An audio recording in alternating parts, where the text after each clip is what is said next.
Yo, Beth. That shit crazy. On a Saturday! It's All Even with your boy Barry Grant. You can catch me on Instagram and Twitter at All Even Podcast. You can listen to the show on SoundCloud as well as YouTube, Anchor, Spotify, Google Podcasts, Apple Podcasts, Breaker, and wherever you find your podcasts available. And trust me, go to YouTube and subscribe. Hit that like button, hit that dislike button. It doesn't matter. Let's get this engagement up because the page is growing. We growing. So let's keep it moving. Lots to get into today. Lots of NFL. Deshaun Watson. Things are getting a little dicey. Phone a Friend is back as well. So we're definitely going to have some good conversations there. And then the greatest segment on the planet, Dummy of the Week. So let's just jump right into it. I'm sure being an athlete is tough. I'm sure it is. There's a level of scrutiny. There's a level of exposure. You know, some people don't have the privacy that they want. And everybody's always sticking a camera in their face, asking for an autograph or a picture. It's tough being an athlete. I understand that. But what I don't understand is why athletes don't learn from other athletes' transgressions. Why don't they see a guy that's going through something and say, you know what? I'm going to learn from that and never put myself in a situation like that. Athletes just never learn. You hear stories about them getting caught up in some type of cheating scandal or sexual allegation scandal or whatever it is. But I don't know why they don't get it. You are in the public eye. You're not an average Joe anymore. You are a top-notch level athlete. You are in the 1%. So everybody's going to try to get close to you for different reasons, whether it be for positive or negative, to try to set you up or to expose you. And why aren't athletes more careful? That's what I want to know. Are they not listening to advice? Are they not seeing the trends that are going on? Or maybe they just don't care. Maybe they're like, well, man, that happened to that dude, but it ain't gonna happen to me. Really? If you keep operating the way you operated when you were 22 years old or 15 years old, thinking that you can be able to fly under the radar, I got news for you. You can't. That type of living is over. So you got to move differently. The one athlete I always idolized in regards to how he approached the media was Derek Jeter. Derek Jeter always gave the vanilla answers. You know, it's all about team, blah, blah, blah. And he never gave anybody a soundbite. It was always the same type of interview. And when he was in the public eye, he made sure that he looked a certain way, dressed a certain way, he hung out with certain type of people. He knew that people were watching him all the time. And he moved like a professional athlete is supposed to move. Your private life, private.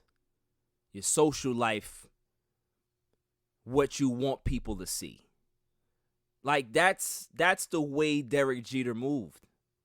To this day, nobody really knows what his exploits were or weren't because that's how he kept it. I think the older I get, the more I realize that athletes are they're just guys with money. Like some of these people don't ask to be rich.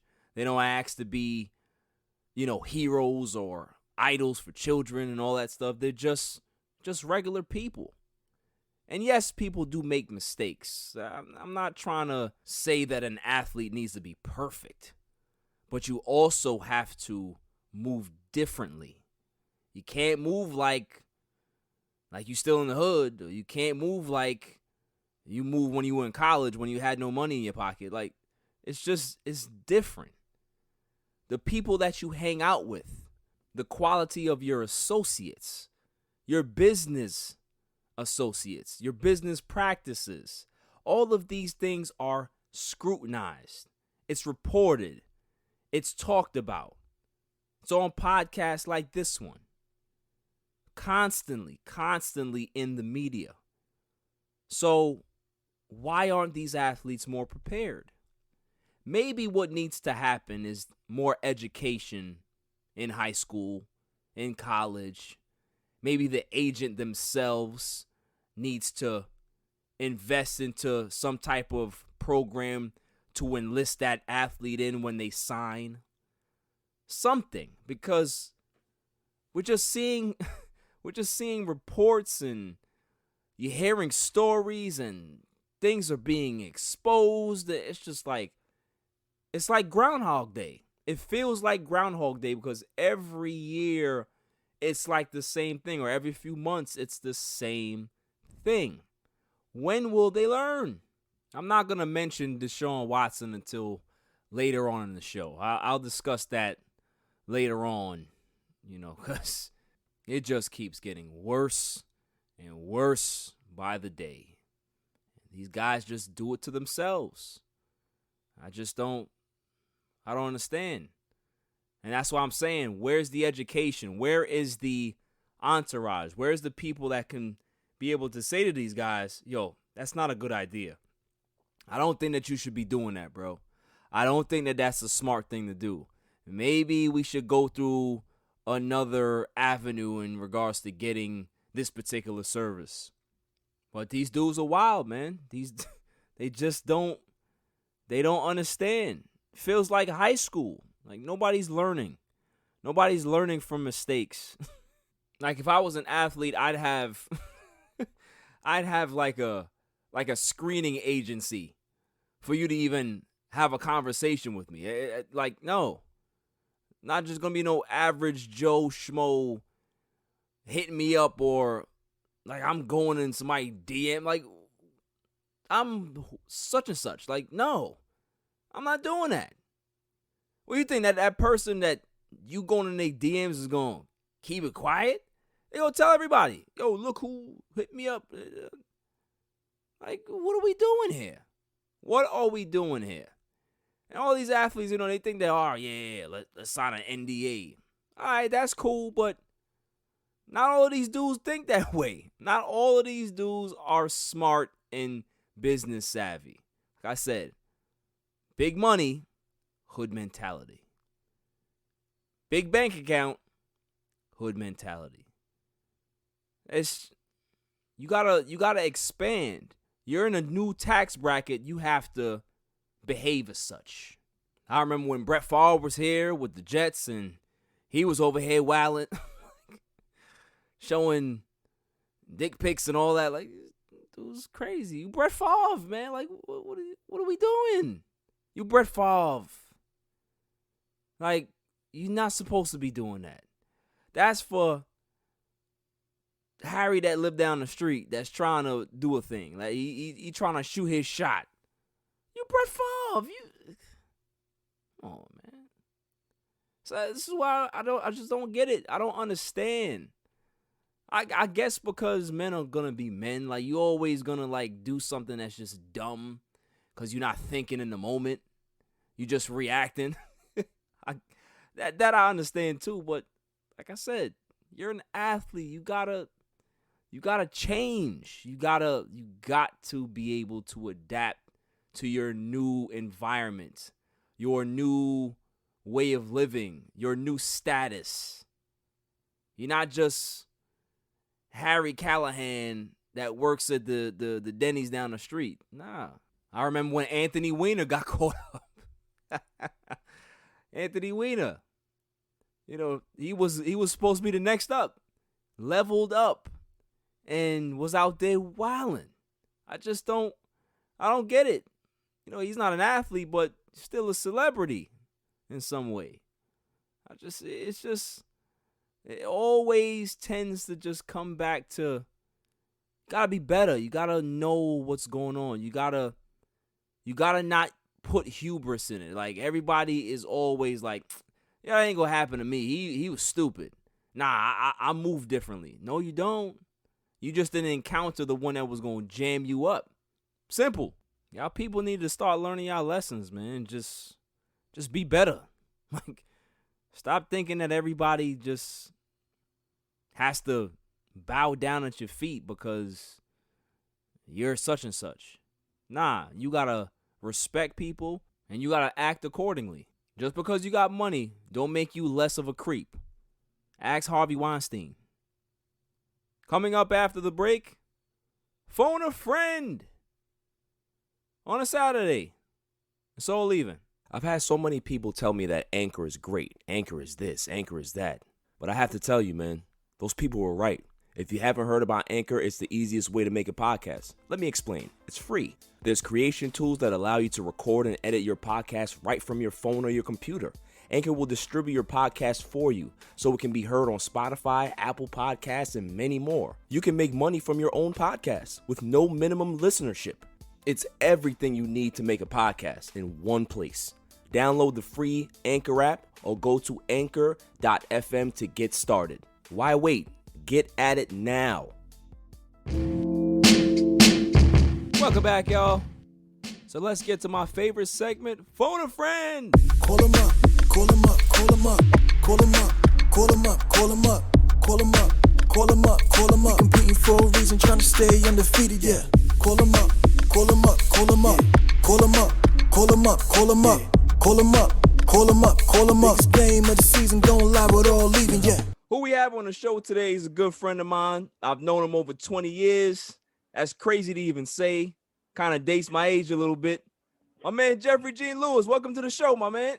What's going on, brother? How you doing today, man? Real happy to have be on the show. I've been watching you for a little while. You're doing your thing, man. I hope I can keep up. Listen, man, you can always keep up, man. Sports is universal. Everybody has their own take, man. I just put it on wax. You know what I mean? So, yeah, I hear that, man. I hear that. So I guess we'll start with, the sport that dominates the conversation in everybody's house and everybody's barbershop. Besides the NBA, it's the NFL, right? And, almighty NFL, baby. Right. And free agency has been pretty interesting so far. I think, you're a Patriots fan and you see the Pats, they've done a lot of good stuff. But what other team kind of sticks out in your head in regards to who has done well in free agency? Well, with this free agency, I'm actually looking at it a little different because I think a lot of teams did their thing. Of course, you have the Patriots. They're going to be the heavy hitters, the winners of free agency. Just so many moves from where the team was last year. So, of course, in everyone's eyes, they're going to win. Of course, we got to talk about the Super Bowl champs, the Bucs. They did their thing. They retained most of their roster. Right. Tom Brady always giving back money definitely helps. So the fact is that they were able to retool theirs. I kind of want to lean towards them. But there's a lot of unsung heroes. I got to be honest. Nobody's talking about the Packers. They never make a huge free agency splash, but they could have definitely let their running back go. And I think that would have changed the dynamic of the team completely. So I'm really proud of them for keeping that together. As far as losers, I'm definitely automatically going to say Houston. We don't know what's going on over there, bro.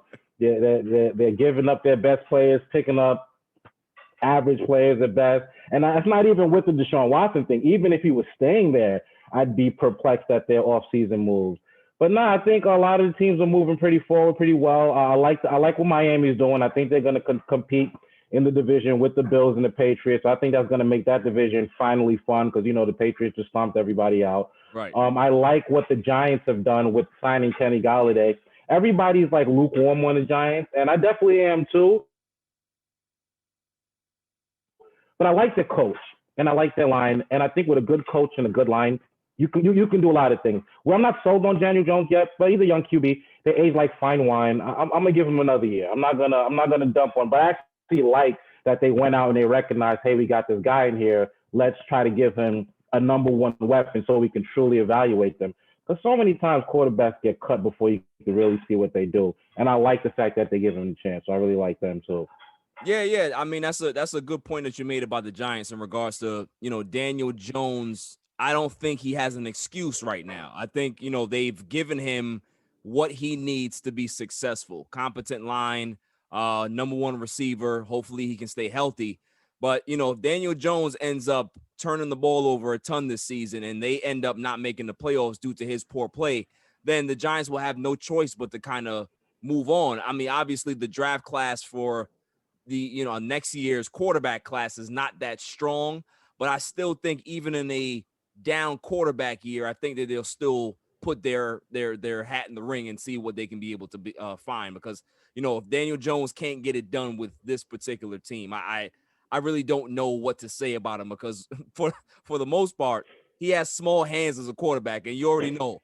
I don't know how you can be able to throw the ball when you have kid-like hands. So, he's already at a disadvantage. So if he turns the ball over I think that's where the fumbling problem's coming from. yeah, man, it's like, he gets hit and that ball just comes out. So, it's just like me playing my kid. If he has something in his hand and I tackle him, that ball is coming out. You know what I'm saying? So they have a peculiar situation with Daniel Jones, but we'll see what happens. In regards to the Pats, I agree with you 100%. They are the talk of free agency. The Packers that you mentioned, keeping Aaron Jones was a number one times 1,000 priority. Like, they could not lose a guy like that. But what I also don't understand with Green Bay, it's year after year after year, Jeff, that they don't address their wide receiver situation, whether it be in free agency or the draft. I don't get it. I don't understand why they look at a guy like Aaron Rodgers and say, yeah, you're great, but I guess we're just not going to give you any weapons to make you even better. I know quarterbacks like Brady, Breeze, they just continue to give them weapons. You're old, but we're going to keep giving you stuff. Aaron Rodgers, on the other hand, they take things away from him. I just don't get it. Because they take away good offensive linemen. As soon as these guys get great, they're like, oh, you're great. Let's trade you for something else. Right. It's never – that's why I've always given him a pass in a way, because if you talk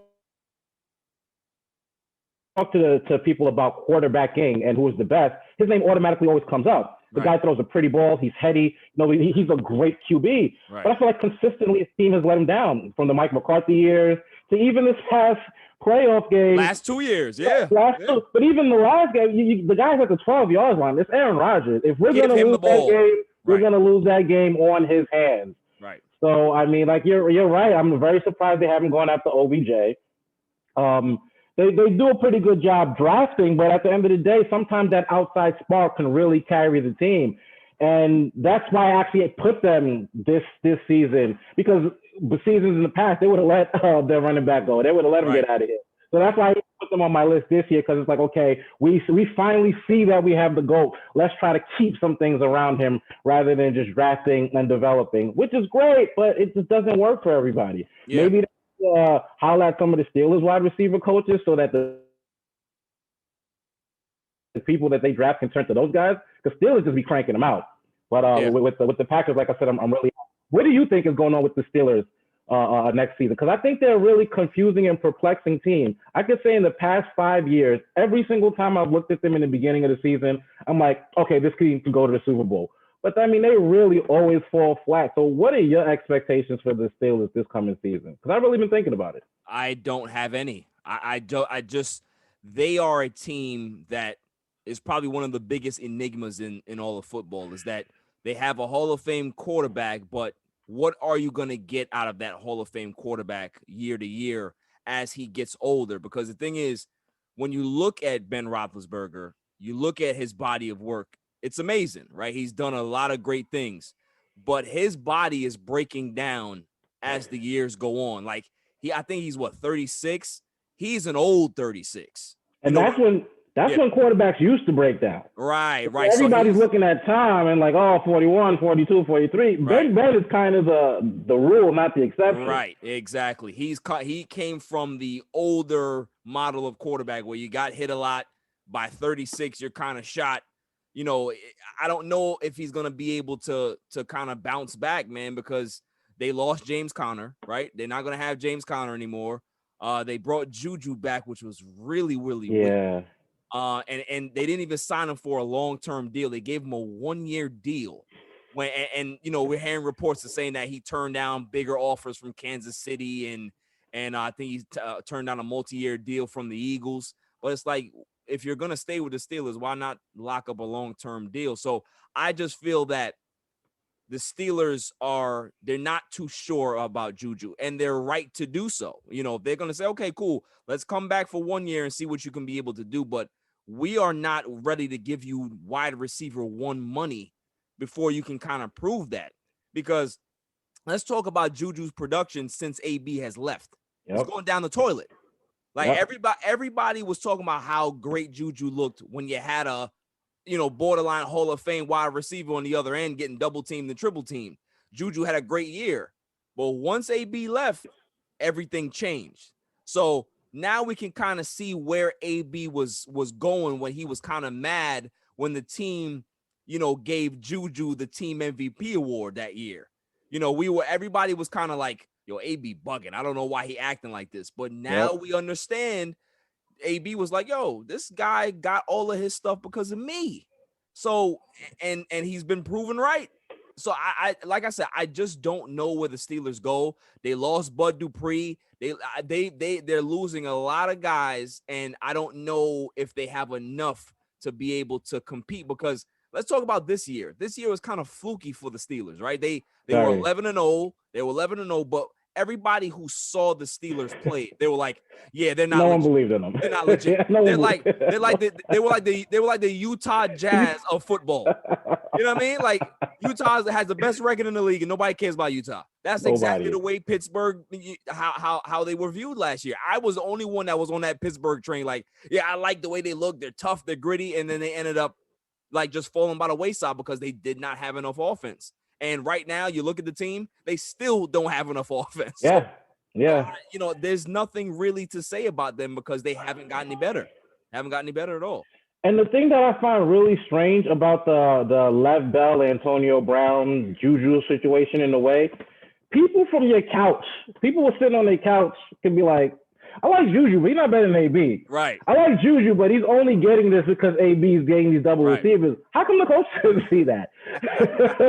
So now I can't speak for AB because he did some wild stuff. I understand that. So. That's my guy. That's my guy too. But I understand like at some point you got to do what you got to do. Yeah. But they did let Juju get to the point where he thought he was the number one before really checking him and saying, hey, Absolutely. Because of this guy that you're getting this type of coverage, because of this guy that you're open. So it's funny that me and you and millions of people could be sitting on their couch and be like, what?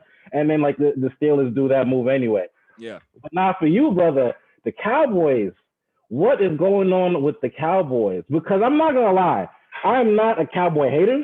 I'm a Cowboy hater of the fans because you guys are unbearable. You're one of the few fans I can actually talk to. Yeah, we're bad. But like this team, again, perplexing. They have good players all around. And they always do. The Cowboys always field a pretty good team. I mean, you never look at them like, oh, these guys are going to win 3 games, blah, blah, blah. But like, they just never. What's up with you? You tell me, bro. From a fan's point of view, you tell me what's going on. Because I want to show them love. They got a black QB. I'm feeling Dak. He got his money. I'm behind him. I was arguing for him. Right. But like, I'm still looking at the team again. I'm like, I might have been too loud with that Dak love. Here's my thing with my trusted, beloved Cowboys. The problem with Dallas is that they've paid a lot of guys that they shouldn't have. Jalen Smith shouldn't have got his money before anybody. DeMarcus Lawrence. He was a great guy. He got his money, and I'm not going to knock DeMarcus. He was a top lineman. Get his money. Yeah, they pay pass rushers anyway. So right. Yeah, that's not a huge deal for me. The Zeke contract was a big deal for me. I did not want Jerry to do that, but Jerry has a history of taking care of his players. That's fine. I don't have an issue with that. Here's my problem with how Jerry goes about free agency is that Jerry does not like to pay for guys that are not his own. Yeah. He likes homegrown talent. He's going to reward homegrown talent. Amari Cooper is probably one of the rare breeds that will get a big contract out of Jerry, being a plant. And that was more of a product of the bidding war. I don't know if Washington didn't step in, he probably wouldn't have got that kind of money. Exactly. The fact that he understood that Dak needed his number one receiver, this was more of like, okay, I don't know if I can be able to lose him because what is Dak going to look like without Amari Cooper? So, I understood that part of it as well, and he overpaid for him. My thing is that when you always look at Jerry Jones over the last few years in free agency, he waits. He waits because he's a bargain bazaar shopper when it comes to NFL free agency. He will wait for a guy to be on the market for a while, the price drops, and then he'll go ahead and get him on a 1-year deal. So that and the thing is, you get what you pay for sometimes. If a guy's on the market for a long time, that means that there's not a lot of interest there. And there's a reason why there's not a lot of interest there. So when you bring in a guy like that on a 1-year deal and it doesn't pan out, well, what did you expect? This is how Jerry goes about it, and it's not a smart way to go about free agency. Like, for example, we just signed Keanu Neal, right? Yeah. I like the deal. I like him, but he's coming off an Achilles injury. What is he going to be? Then I'm hearing rumors about him maybe able possibly converting over to linebacker. I'm like, yeah, that almost never works. I don't know what's going on. So I'm just perplexed. I'm literally banking on the draft for the Cowboys. I'm hoping that they go and be smart because Will McClay, Jerry Jones, that scouting department has done really, really well over the last 5 or 6 years. So if they can continue, I'm okay with that. Yeah, Jerry always puts good players on the field. He just doesn't get out of his coach's way. Right. But McCarthy has had issues with. I was an Aaron Rodgers fan. I felt like after they won their first ring, I personally felt like McCarthy got a little lazy, and this is like 6 or 7 years before that came out. But the reason I really want to ask about the Cowboys because I was looking at all the divisions, and so the NFC East is always very cyclical. Like nobody ever wins a division twice in a row. Right. Washington won last year. I believe Philly won the year before. Cowboys the year before. Right. It should be the Giants here. I'm not going to hate on them, but I just don't see that happening. So I'm looking at this division is right for the Cowboys to win it. Whatever happens in the playoffs happens in the playoffs. You're going against the best team. I think it really is an accomplishment just to even make it. And I really want to bank on them to be that NFC East team this year. I just feel like with everything even laid out at their feet for them to be the number one in the NFC East, I just feel like I can't trust them, bro. Yeah, and also too, Washington has made some really good moves, man. Like they signed what's my man name?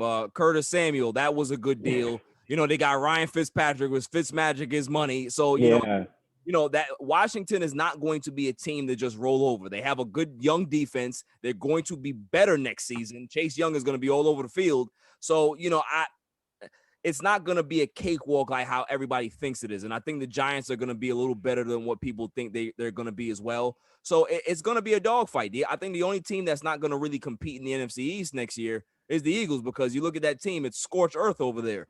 And when you have a head coach like Nick Sirianni, I don't know. I don't know what to think of them. Also, the fact that they got Jalen Hurts and now they're thinking about bringing in a quarterback for competition. Well, super weird, man. That team really fell apart after week 16. They were already. It was a bad year. It is what it is. But they really fell apart after week 16. Like what? Yeah. Dumpster fire, complete dumpster fire. Yeah. Crazy. It's like getting fired on your day off. It's like the off season's right there, and then the train just falls apart. I don't know how Howie Roseman still has his job. I just don't. Yeah. I don't really understand how a GM can be able to make all of these bad decisions and still wake up and still have a job. I just, I'm not saying that, I'm not advocating for people to get fired, but if there was somebody that needed to get fired, Howie Roseman. Yeah, prime candidate. You know what I'm saying? Prime candidate. Yeah, man. It's just I don't know. The NFC East is gonna be more exciting than a lot of people think. I think it's gonna be very competitive. I think it's gonna be an interesting division where you're gonna see somebody come up which you never really expected. So we'll see, man. But what are your thoughts on? Like I said, you're a Patriots fan. Yeah. I've never, and correct me if I'm wrong, I've never seen Cam Newton at any stage of his career have this many weapons. Yeah. And you agree with that? Yeah, wholeheartedly, easily. So, right. So with that, can we expect Cam Newton to be productive this year? Because when we look at the season last year, he did not have a good season. It was a miserable season for Cam Newton last year, and they still finished 7-9. So that's kudos to the organization to be able to, they did some things well. They didn't do some things well in regards to putting some skill positions on the offensive side of the ball. But, I can see, Cam lost them, I would say 3 or 4 football games. 3 games. So, right. So if you put that, that's automatically 10 wins, possibly 11 wins. They're a playoff team. So where do you see the Patriots landing this season? Do you think that they're going to be a force in the division again, and as well as the AFC? Yeah. And this is sans quarterback. So some teams are tractors, some players are trailers. So some teams do the pulling, they'll pull the quarterback, they'll pull the running back, they'll pull the wide receiver. Other times the quarterback, the running back, or the wide receiver is pulling the team forward. Right. Cam is not a tractor anymore. He's a trailer. He's going to be getting pulled forward by his team. But it's a heck of a team. I think, like you said, the fact that Bill Belichick won 7 games last year, I often joke that he should have been coach of the year. It's a joke, but it's a good one. Like that roster was not very good. No. 8 missing starters. You had a couple practices you had to take off because of COVID-related issues, and then your quarterback was out for COVID-related issues. Right. So I have to believe that the team is going to be better. I have to believe that Cam is going to be better. But let's just be honest. Cam has never been the picture of accuracy. Never. That's never been his strength. I think he's probably hit 60% a couple of times in his career. A couple times. Right. He's always been there with mid 50s, maybe early 6. It's just he's never been an accurate quarterback. Just put it like that. Yeah. So, but my thing, he's never been an accurate quarterback. He's had multiple winning seasons and he's been an MVP. Right. So he's not going to throw you back-breaking interceptions. He's not going to put the team in a field position that you can't get out of. I don't think he's super heady. I don't see him change a lot of plays. I don't see a lot of plays where it's like, oh my God, Cam's brain tricked the defense.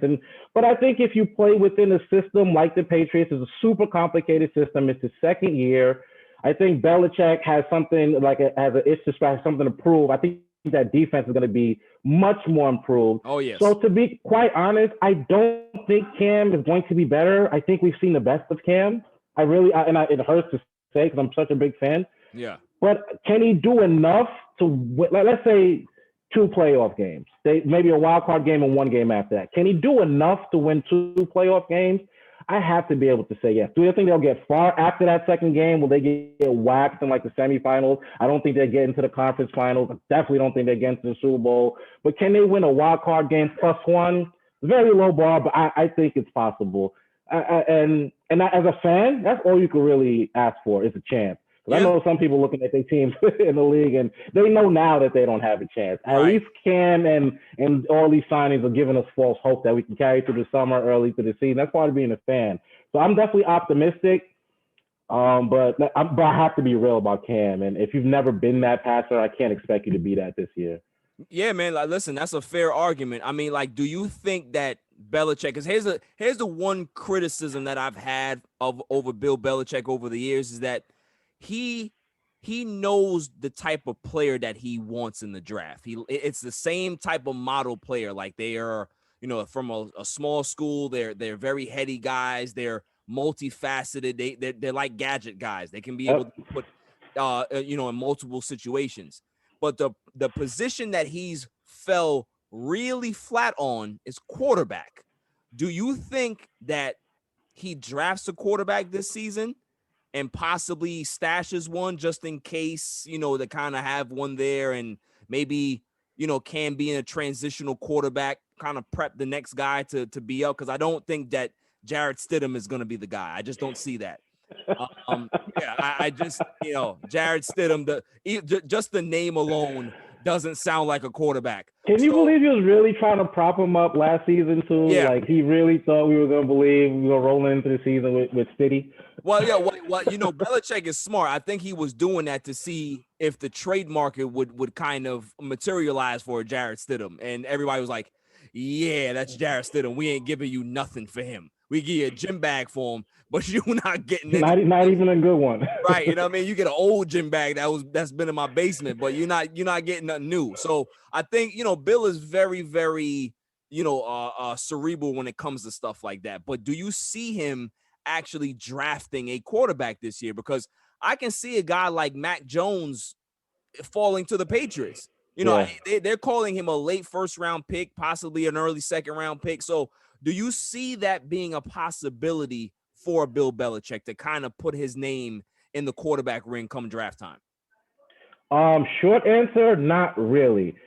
He has drafted quarterbacks before after Tom Brady. No one ever really makes a splash about it because you're not replacing Tom Brady. But I really don't think drafting is his strength. It's not. It's really not his strength. It's way worse at wide receiver because at least he hit on Tom Brady. Like I've never seen a hit on a receiver. They kill Harry. My goodness. That's crazy. And you passed up AJ Brown and DK Metcalf for that dude. That's nuts. So my thing is Julian Edelman worked out. I mean, Julian Edelman worked out, but he was on the roster for years, bro. And he's a converted quarterback, so he actually worked out because he saw things from Tom Brady's point of view. But then he played up. He did what all the organizations tell you they're going to do. If you keep your head down, you play, you show up, you'll get your chance. Yeah. Honestly, I think that's what kind of killed the Steelers because they gave that chance to James Conner. He was not better than Le'Veon Bell, and they gave that chance to Juju as well. But it is what it is. In most situations, I think it worked out for you. Yeah. But I just don't. Even if he drafts a quarterback, I don't think that's the guy who's going to take over the mantle. Cam is a great in-betweener. You don't want to be the guy replacing the guy. You want to be the guy replacing the guy replacing the guy. So Cam is a great in-betweener. So, I mean, I don't think he's ever going to go down in Patriots history or anything like that. But also not so sure Belichick is going to draft the next great. Maybe the next great is on somebody's team right now, and Belichick just needs to scoop him up and teach him. Because like you said, he drafts the same type of people, heady guys who know the game. So I think he thinks I can teach you the game rather than people with natural skill. So just off of that, even if he drafts a quarterback, I don't think whoever he drafts is going to be that guy of the future for the Patriots. Whoever that guy may be, if we even find that guy, it's probably a backup on somebody's roster or somebody who didn't get a hot chance. Sam Darnold would be a perfect candidate. He's with the Jets, doesn't get a fair chance because he's with Adam Gase, somehow finds his way to the Patriots. And he's a good player. If Belichick gets his hands on him, he could have a turnaround of a career. Let me tell you right now, Jeff. Let me tell you right now. If the Jets make the mistake and give Bill Belichick Sam Darnold, they are going to regret it for 2 decades. 2 decades. Yep. Not just a decade, 2 decades. I'm telling you, man. We'll pass him on to his son, Steve Belichick. It'll be the Belichick family just running in the division. Exactly. So, all right. So you made a great point. So I guess we'll segue into the conundrum that is the New York Jets situation. Here's my problem. And I hate this notion, or you hear these GMs say this all the time, Jeff. I want to know what you think about this. Oh, well, they want to draft their guy. What the fuck does that mean? That is the stupidest thing I've ever heard, because here's the thing. When you trade for a player, that's not your guy, isn't it? That's somebody else's guy. So why would you trade for a player if that? It's just like it's a phrase that people use to kind of say, yeah, we don't want this guy. So without actually saying we don't want this guy, you know what I mean? But my thing is this: Joe Douglas has been very, very frugal, frugal in free agency. He hasn't spent a lot, right? He hasn't spent a lot. He got Corey Davis, was a good pick. Carl Lawson was a great pickup. I think great pickups in free agency. But my thing is this: you have all this draft capital come draft time. You have a 23-year-old quarterback that's literally, Jeff, turning 24 in June. Mm-hmm. So he'll be 24 by the time the regular season starts. Why would you want to give up on a guy that has 3 years of experience? He's 23 years old, turning 24, for a guy that's 22, 23 years old who might not be good. Who might not be good. Like, why don't you put all your all the investment, the offensive line, wide receivers into this guy? Because I think that Sam Darnold could be good. He really can be. What are your thoughts on that? Yeah. So I definitely agree with you 100% on Sam Darnold. I don't think he's been in a position to show how great he can be, and I don't want to just keep one banking on Adam Gase, but it's so prominent to see the difference between Ryan Tannehill then and Ryan Tannehill now, and Right. that's kind of the only main thing. So I really have to hold that under him, like, hey, he's on Adam Gase thing. You got to give him another chance. My issue, and this is something that me and you have had a lot of conversations about. There are multiple games being played. It's not just a game on the field. If it was a game on the field, I think they keep Sam Darnold and they put things around him to see how they are. Yeah. If he's not great, then you trade him, get him out of here. If he's not great, you're gonna be picking in the first top 10 anyway. So Exactly. might as well check him out. Yeah. But like I said, the game behind the scenes is if you have a new coach coming in, that whole our guy thing is just a reset on the coach. If I come in as a new coach and I don't succeed with Sam Darnold, I can get fired that next year. I can be a one and done coach. It doesn't happen that often. I can be a one and done coach. But if I draft a new quarterback, you got to give me 2 or 3 years to get it together. So a lot of careers have been selfishly tossed aside just so that the coach can get another chance rather than working with what the organization has.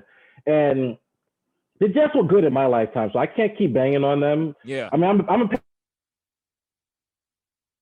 Patriot fan, but I live in New York, so I still want to see them do good. Plus, it's more fun when you guys are meeting up in the playoffs. We got a lot of shit talking. We're going back and forth. It's way more fun. But I definitely want the Jets to do good. But I'm seeing them take the same steps that the Browns were taking the past 30 years, which is rotating GMs and coaches every 3 years, not having any continuity so that the guy can get his people into place.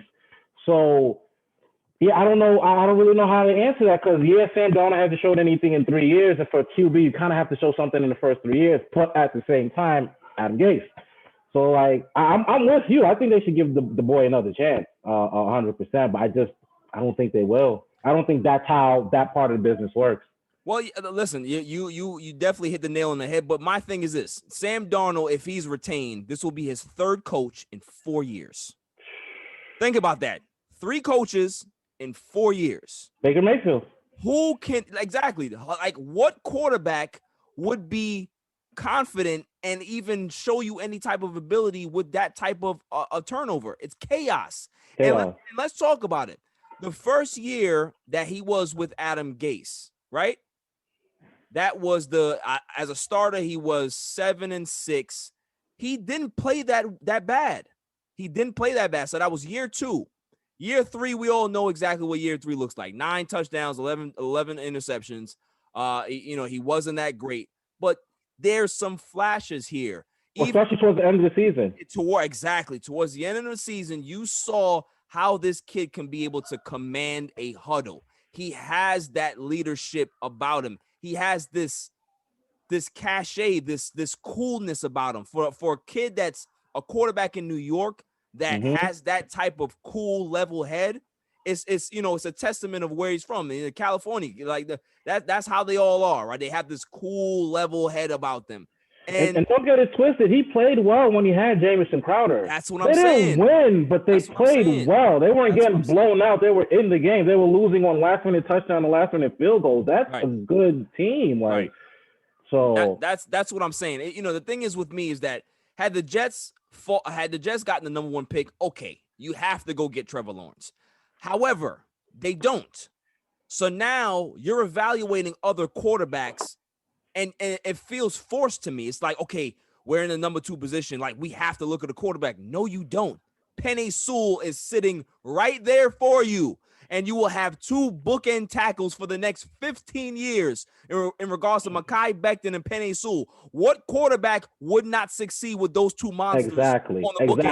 So even if he doesn't become the quarterback you think, you still have the team in place to put that guy in. Right. This is what I'm saying. You got Devontae Smith. You got Jalen Waddle. They have 2 first-round picks that they can literally go get a Travis Etienne. They can go get a Kyle Pitts. They can do so many things with these picks. I just don't understand why they think the way they think. They can trade that number 2 pick, Jeff, and get more assets. You trade back to like number 7 or 8 and get Devontae Smith. Get the wide receiver and still get more picks for later. Oh my goodness. They would be the best young team in football. Yeah. They may not win, but they would have the best young talent in all of football.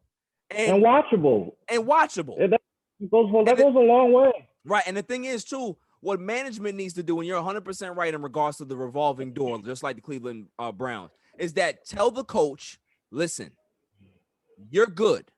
We are going to guarantee you the length of your contract because we have a young team.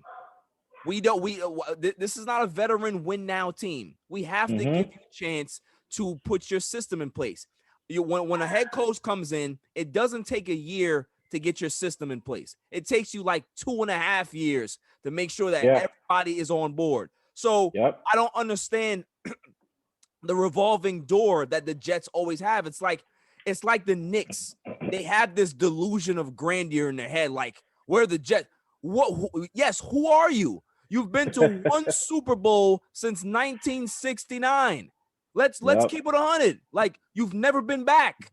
You've never been back. There've been teams that have played in Super Bowls and won, and you've never been back to one.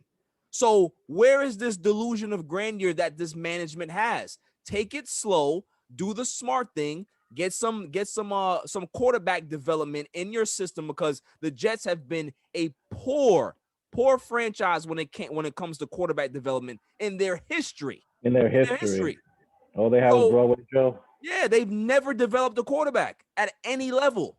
So it's like, this is the problem that they have. It's a systemic issue that they have within that organization. It's not about the quarterback that's sitting behind center. It's probably sometimes not even about the coach, because think about all the good coaches that they've had come through there. Herm Edwards. They've had Eric Mangini. They even had Todd Bowles. Everybody's thinking about putting Todd Bowles' defensive scheme in the Hall of Fame, just like Bill Belichick. He was there. He won 10 games his first season as a head coach with New York. Like, but I ain't like him on the mic, so I got rid of him. No, he's boring. Is this? So now you got to, it's like the delusion of grandeur that the Jets organization has, and more importantly, some Jets fans, because you hear the criticism. Oh, well, Sam Darnold. Like, who did you have before that? You guys drafted Geno Smith and thought that he was gonna be good. You took a 2nd-round pick out of Geno Smith and thought he was gonna be a franchise quarterback. You could have called me, and I could have told you from my couch that Geno Smith was going to be a wash in the NFL, because I've seen enough West Virginia tape in the Big East to know that he was not a good quarterback. I don't know where that was from. Bro, I used to be a Jets fan. You remember. I told my friends, I said, if they draft Geno Smith, this is still when Geno Smith was still in college. I told everybody, if they draft Geno Smith, I am out of here. Yeah. Out of here. They drafted Geno Smith, Jeff. I was out of there. I was done. Because this organization has just been a complete shit show for years because of systemic issues. It's not about talent. It's about systemic issues. And they still look like they haven't figured it out.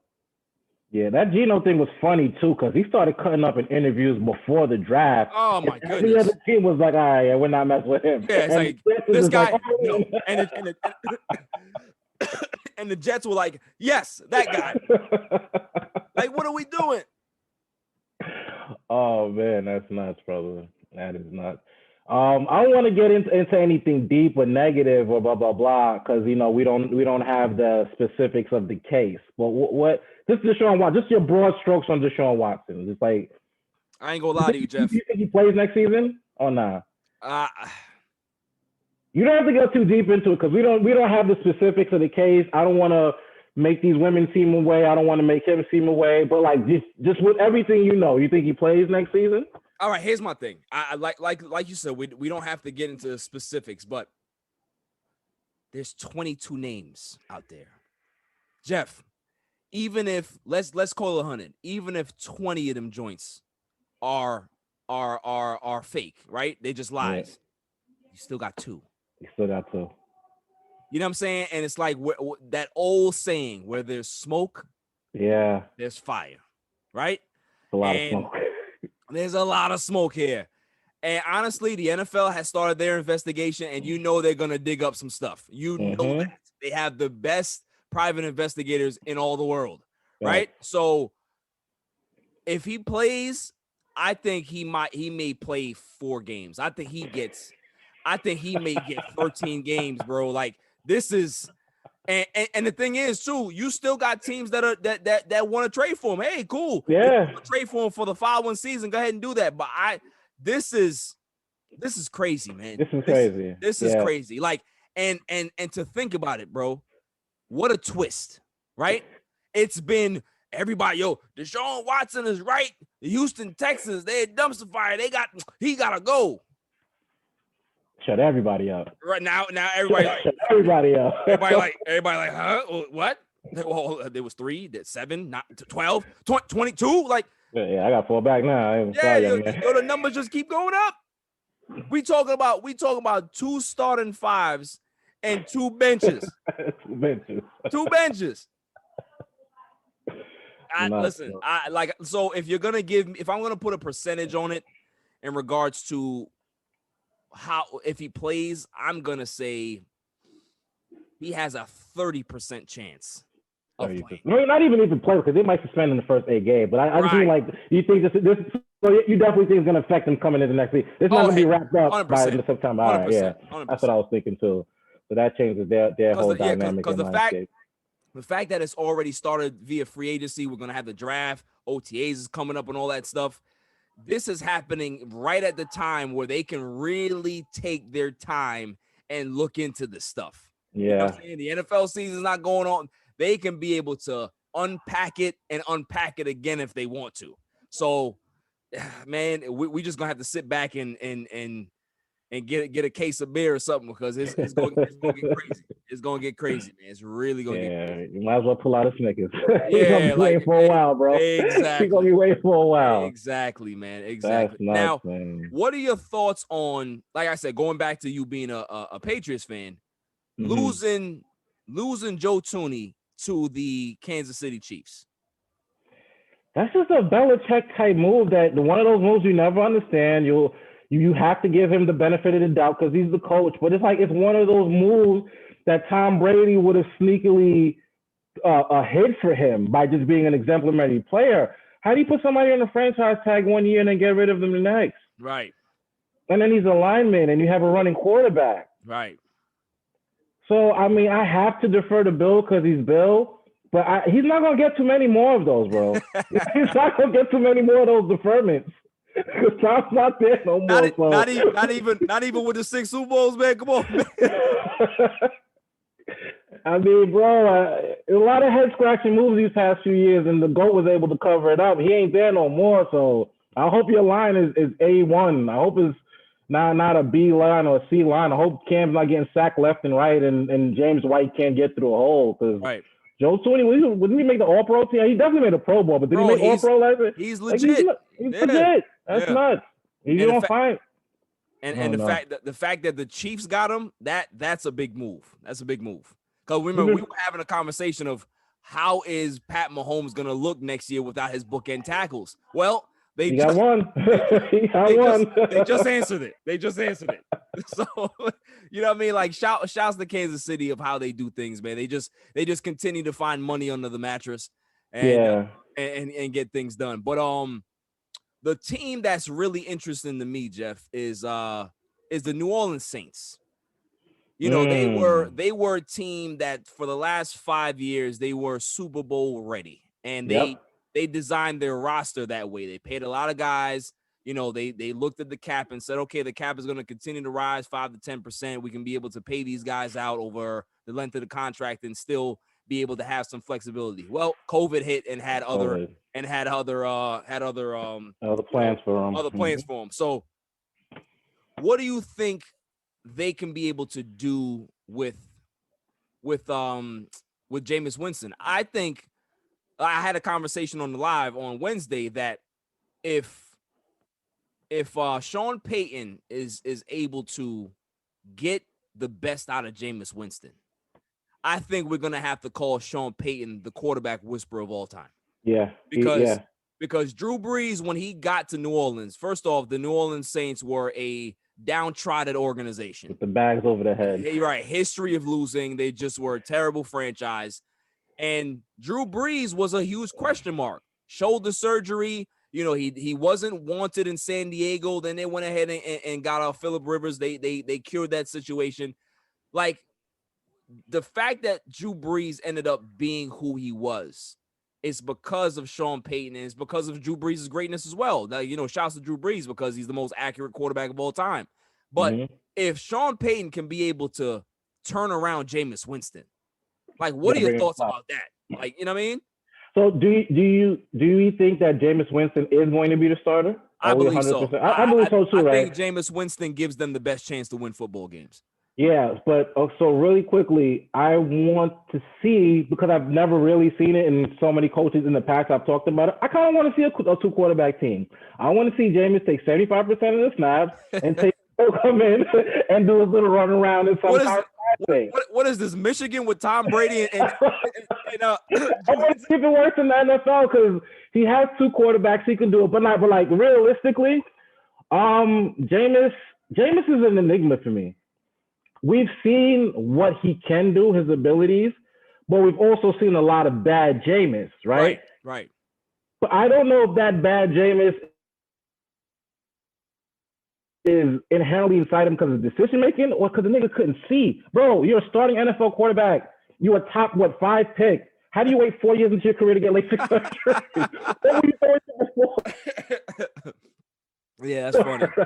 So I don't even know if we really know who Jameis is, bro, because now that he can actually see, is he going to throw 30 interceptions again? Like, now we know what the problem was. He couldn't tell the difference between the two. That might be true. Like, every time I heard that story about Jameis Winston, the only thing that came to my head was in Batman Forever when the Riddler said, "That's easy. You're as blind as a bat." Exactly. So I definitely want to. I'm interested to see how the Saints are. So I don't know. I want to, like I said, I want to see how they are. I can't really correlate on how Payne's going to be with Jameis, but what I can say, he's a damn good play caller. We've watched him for years, and as good as Drew Brees is, sometimes a wide receiver is just streaking down the sideline, nobody around him, arms open. We've seen some of the defensive calls we've seen some of the gambles that he's made. The way he uses Kamara is really innovative, because I mean, he's not really a between the tackles guy. He's more of a catch and run guy, but he designs plays for Kamara to get in between them tackles. So just being like a football savant, I don't know if he changes Jameis' career around, but I don't think they turn around to be a losing team. I think they'll still make some noise. Maybe you don't look at them as a team that's actually going to go far in the playoffs, but I'm interested to see how he does with Jameis. Definitely. Yeah, no, definitely, man. I definitely agree with that. Now, another team that's in a peculiar situation is the Chicago Bears. The Chicago Bears, they went ahead and signed Andy Dalton to a 1-year, $10 million deal. I think Mitch Trubisky has left, right? What team did he sign with? He signed with He signed with the Bills. Sure, but I know he's definitely. Yeah, he signed with the Bills. He signed with the Bills. Josh Allen, which is actually good for him. Which is that's a good spot for him, because Sean McDermott's a hell of a coach, and you got Brian Dable over there, so they'll be able to kind of correct his issues. But the report is that the Bears sent the kitchen sink at Seattle. Now, we don't know exactly what the parameters of the deal was or the offer, but for what we heard, it's a king's ransom. It's one of those Godfather deals, right? Now, do you think that Seattle would be smart to take this deal and just move on? Because my thing is, I think Russell in a year from now is going to be even more unhappy. Yeah. And it's like, if you're the organization, you might want to get in front of this and kind of just take the best offer that's out there, because if the Bears are offering 3 first-round picks and something else and some players, I don't think you're going to get any better than that. So do you think that they should go all in if you're the Bears, and do you think that, the Seahawks should actually just pick up the phone and say, okay, good, go ahead? Well, the Bears should definitely go all in. They don't have a reason or a choice not to. The Seahawks, though, brother.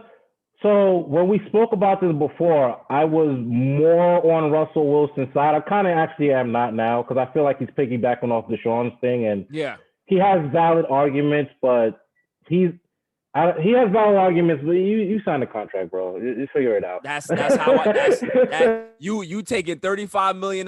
You taking the bag right now. Figure it out. I'm not that kind of guy, but in his situation, yeah. I'm not usually that kind of guy because the way the business works. But in that situation, they give you 2 bags, bro.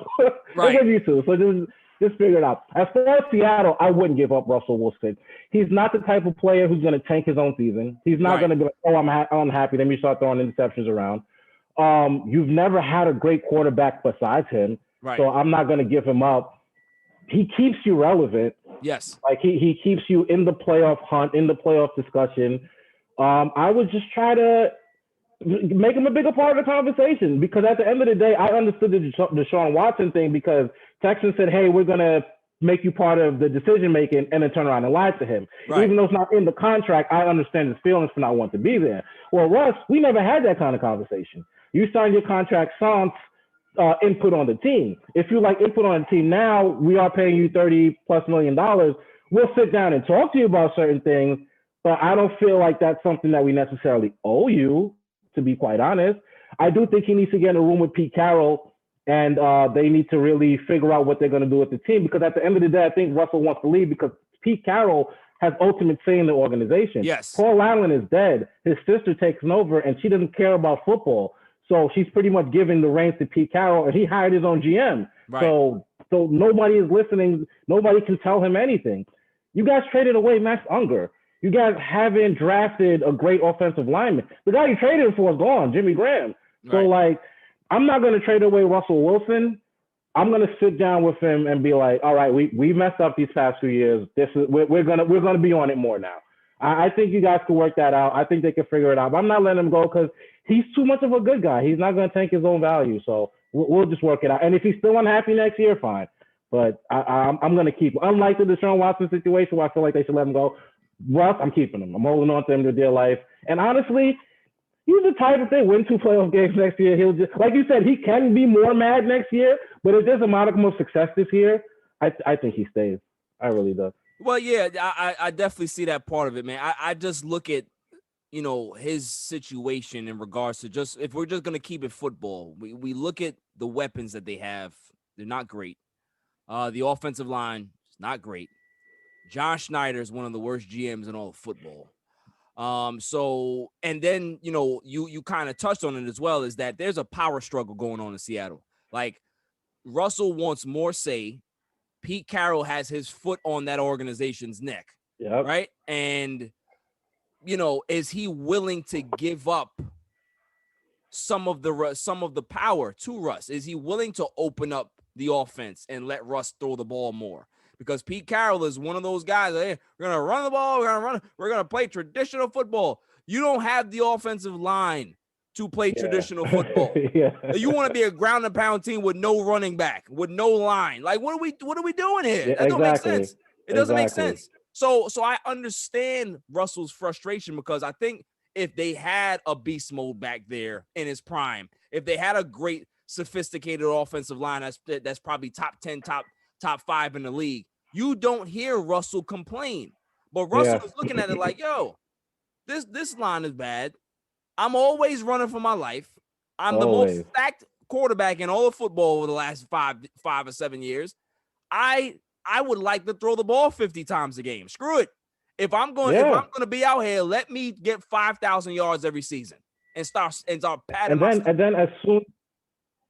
And then as soon as he makes a mistake, because it was really only 2 games that they didn't do great, you completely take it away. Right. It's like, well, let me at least work through the season of me passing. Let me lose a few games so I can see, all right, this is when I check into a run, or they're starting to anticipate. Let me get used to it. As soon as it starts to wobble a little, you take it all away for the rest of the season. Like, I mean, I get his arguments, but you've convinced me, like, hey, man, because, like, I've never been you sign the contract, finish it out, because I feel like these teams are so shady in how they deal with people.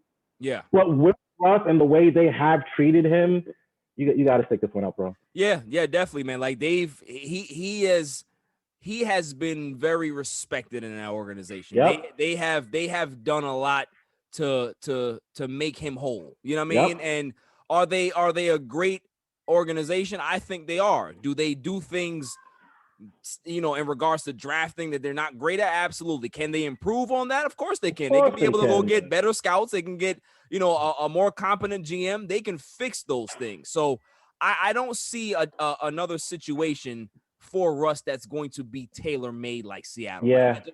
You know, it's like it's one of those situations where it's like, listen, man, you got drafted here. you're going to retire here. They are a good organization. They're respected. They have one of the best fan bases in all of sports. So, just kind of cool out.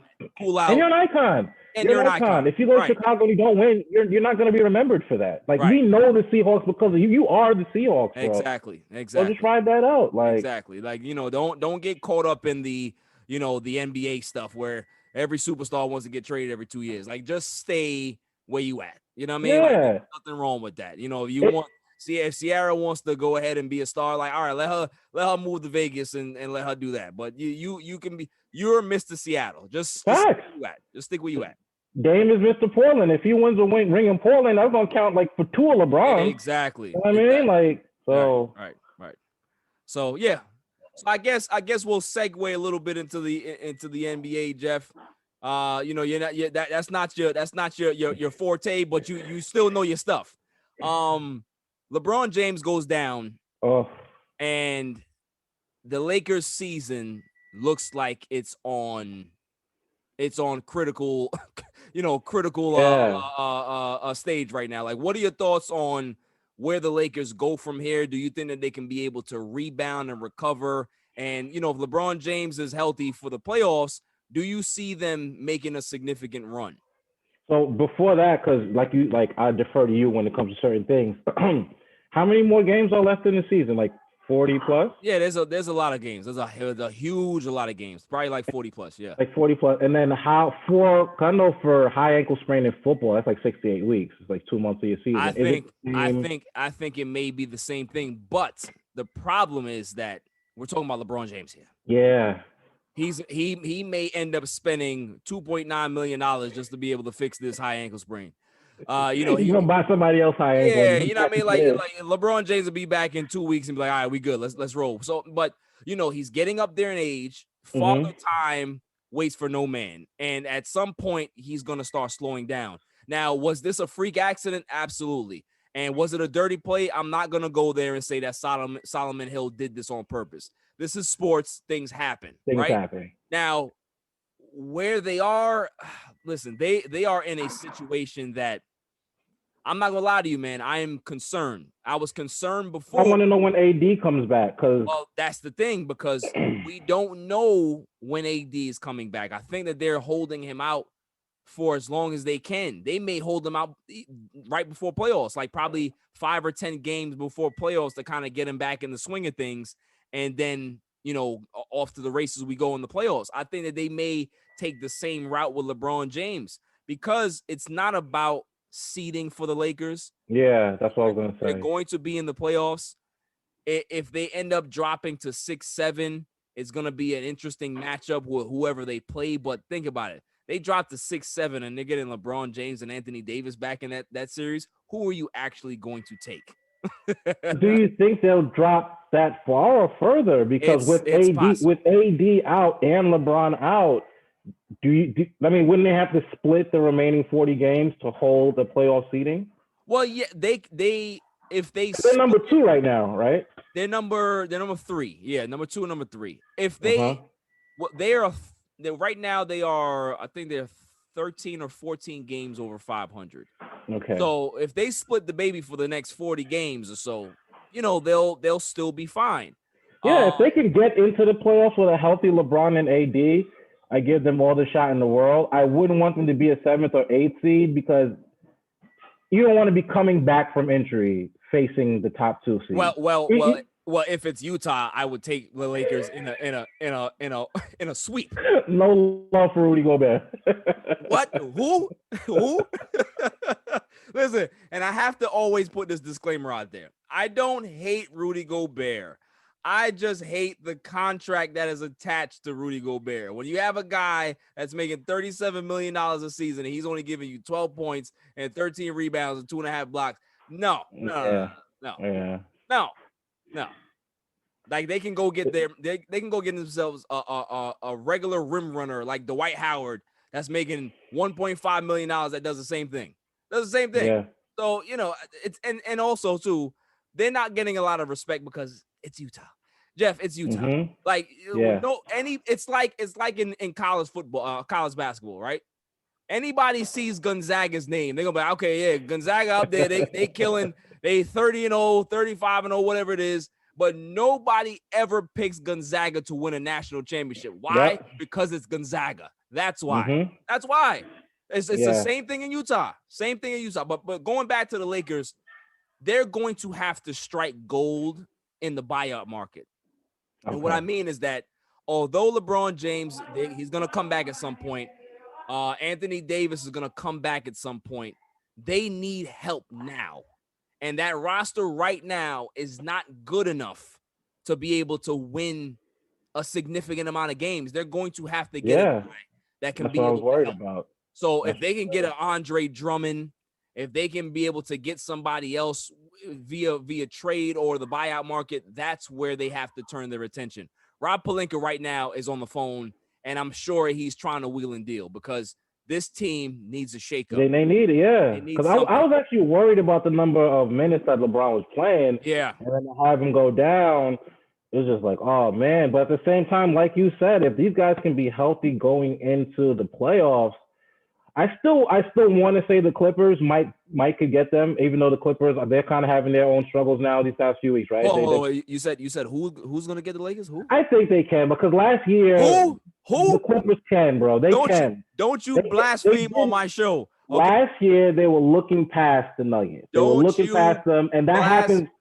That happens to teams, bro. And sometimes that's what it takes for you to rein it in the next year, keep your head down, and bring your lunch pails to work. Jeff, let me tell you something. Let me tell you something right now. Okay? Let me tell you something right now. Ain't no universe, ain't no multiverse, ain't no DC universe, no universe that we live in or that we watch, the Clippers are going to win no championships. Okay? They're the Clippers. They are the Clippers just like the Detroit Lions or the Lions. Just like the Jets or the Jets. This is how things stay in sports. The Clippers will always be in the basement. They'll always have dehumidifiers. They'll always have space heaters to keep them warm. That's what they have. They'll never be an NBA champion. Never. They have no banners. They have no history. They have nothing. They have nothing. I knew you were gonna get riled up with that one, bro. I knew you were gonna get riled up with that. But I gotta give him some because last year the way it ended was after all that crap talking, bro. To lose to the Nuggets in those last 3 games where you're up at least 15 points. It was a joy to watch. I enjoyed every single moment of that series, Jeff. I'm not gonna lie to you. I seen them, they were up 17. I said, yeah, they'll blow it in the 4th. And what did they do? Blow it. I love it.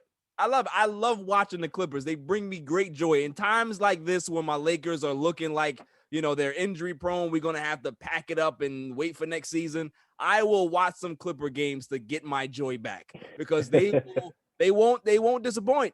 They look like a rec team that was put together yesterday. They do, but that's why I'm saying even with the struggles of the past few weeks, I think if they get to the playoffs, they do something. But what about the Nets now? What about the Nets now? Because I know how you felt at the beginning of the season. You had to have changed your mind a little bit, bro.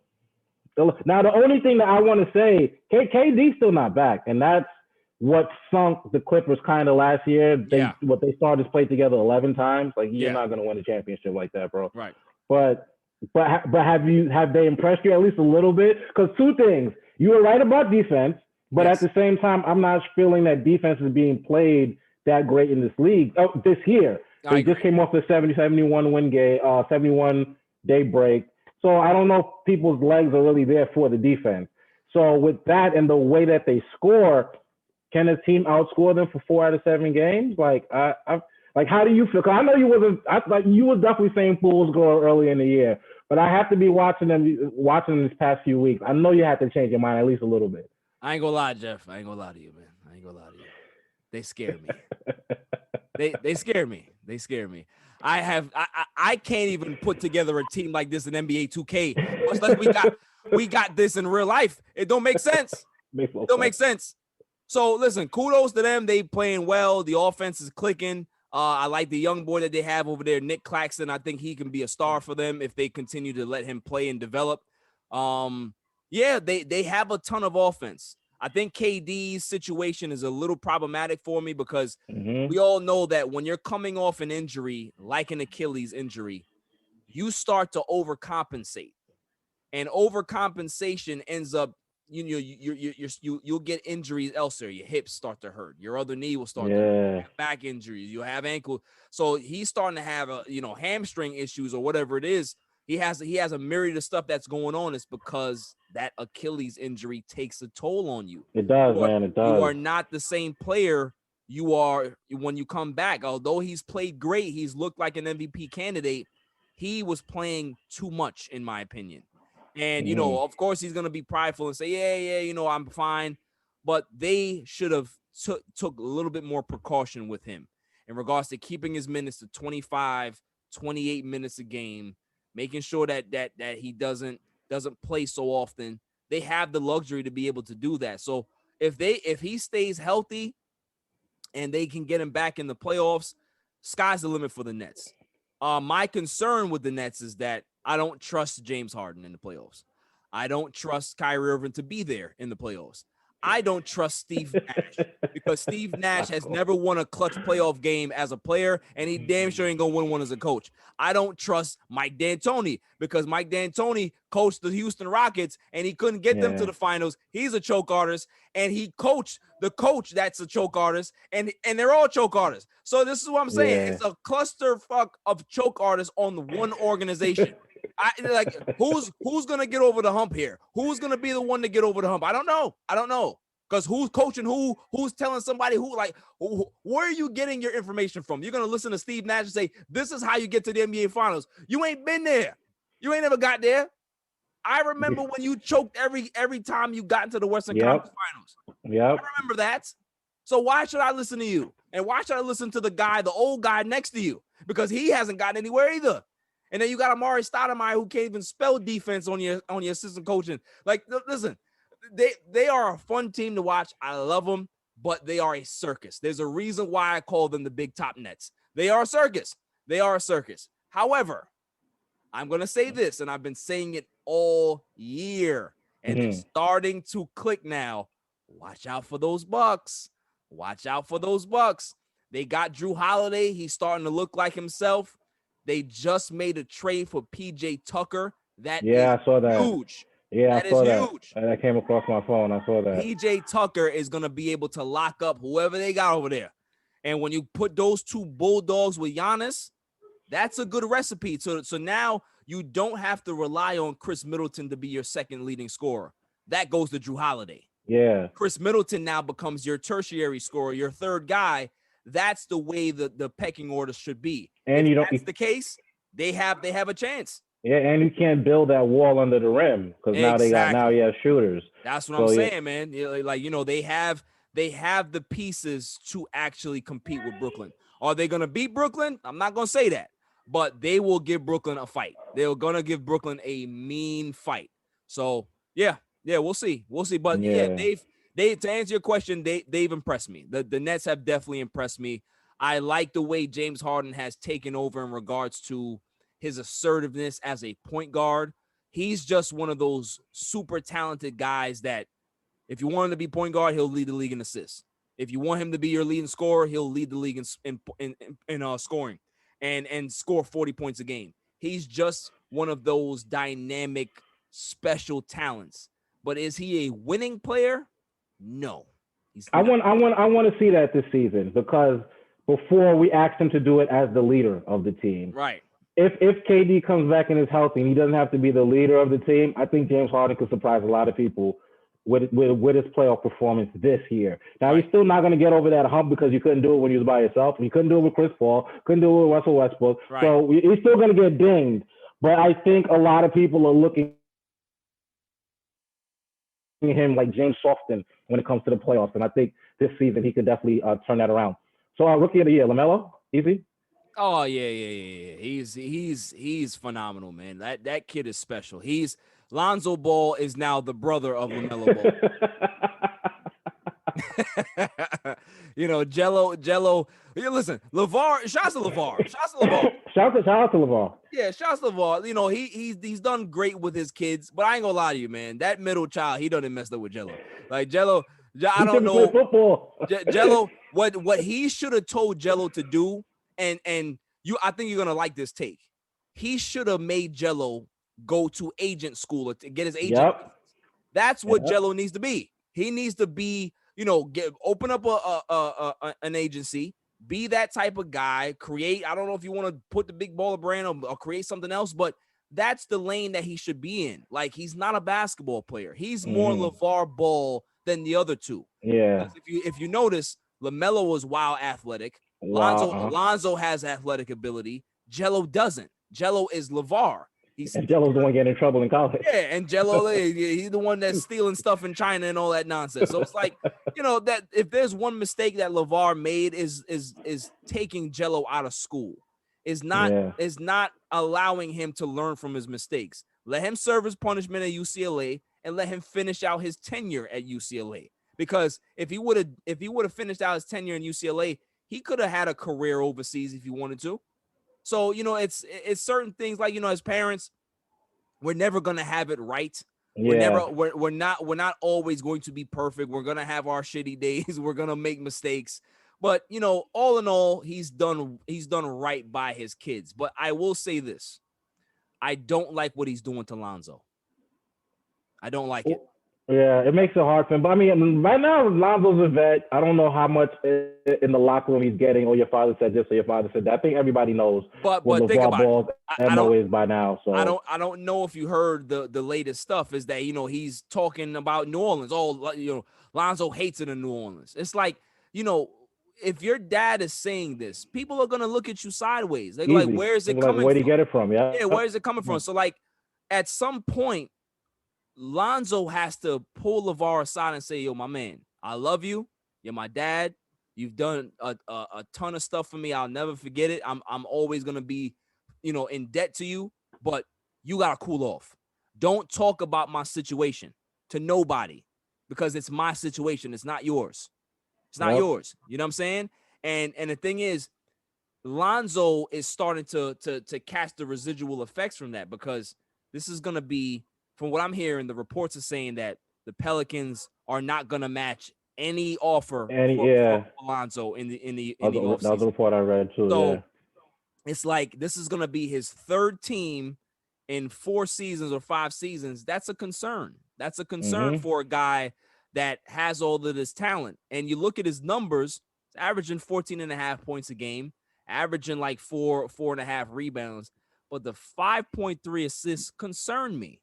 For a point guard. You're a point guard and you're not the leader of your team. The team is not looking to you for guidance or leadership. As a point guard, that is a concern. And I think that's why a lot of teams and a lot of his coaches have had, he's fallen out of favor with them because of that. They expect more out of him in regards to his leadership.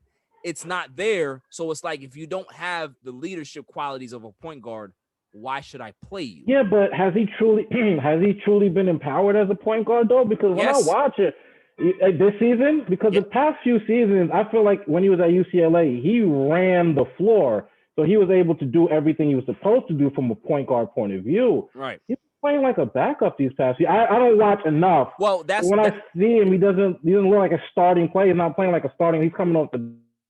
Well, that's my point. That's asking to do one or two things, not really doing them. So like, that's what I'm asking about this season. I haven't really had a chance to watch this season. I'm judging him off the past seasons. Well, let's go off the past few seasons. A guy gets drafted number 2. He was a dynamo at UCLA, led them into the tournament and all that. He got, they got dogged by what was it? I think it was Kentucky. They got dogged by in the tournament. But if you're Aaron Fox's team, whatever team that was. Kentucky. So if you're a head coach and you have this kid in practice every day, you know exactly what he's giving you, right? Something's going on in regards to why these head coaches they're not looking at him as a leader. They're not looking at him as somebody who should be playing 35 minutes a game. It's what you're showing them in practice. It's what you're showing them in the film room. It's what you're showing them outside of the facility in regards to how do you relate with your teammates? How are you galvanizing your teammates as a point guard?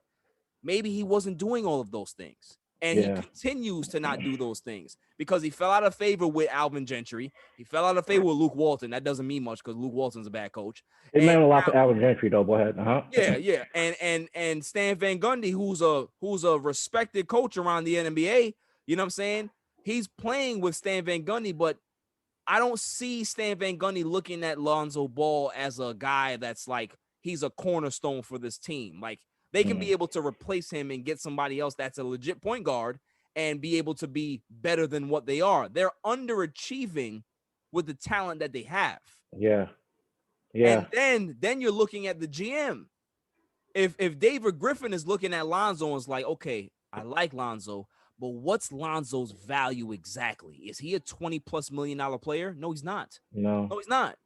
So why should I even invest any money in Lonzo if I don't think that he can be that type of player?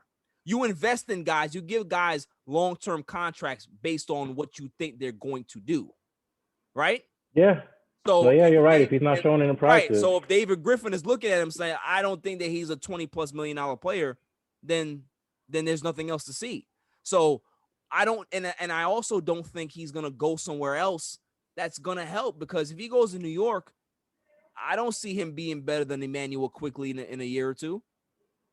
Yeah. So it's like, maybe Charlotte should take a risk on him. Maybe he should go and see how he plays with his brother. Maybe that will unlock his real potential. Who the hell knows? Yeah. Lonzo Ball has been a huge disappointment in the NBA, in my opinion.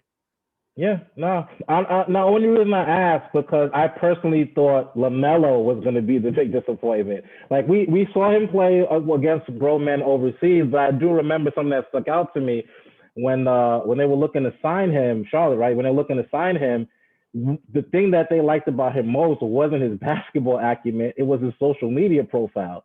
So when I'm seeing that they're drafting a guy because, like, oh, he can do numbers for your social media showing, I'm like, oh my God, this guy's going to be a bust.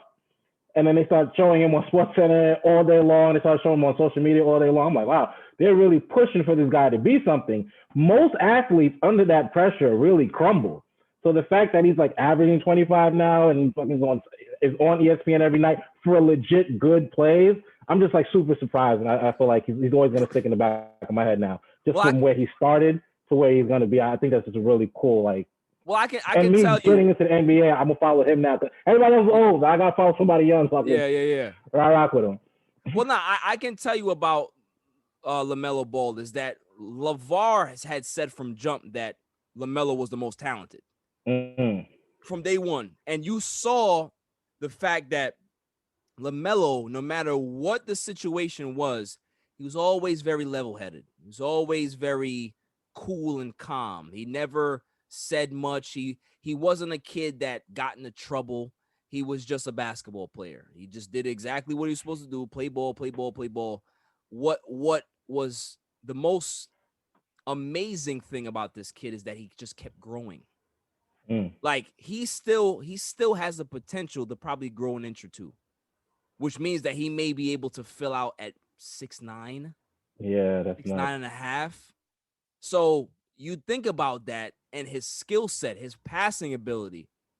The sky's the limit for him. Yeah, you know, I am not one of those people that jump on the bandwagon in the first year. I need to see you do it over a 2 and 3 year span to see what the arc is, because in basketball it's very, very important. I think I don't know if you know about this, so I'll give you some backdoor knowledge in regards to how certain scouts and certain GMs look at things. It's about the year 2 jump.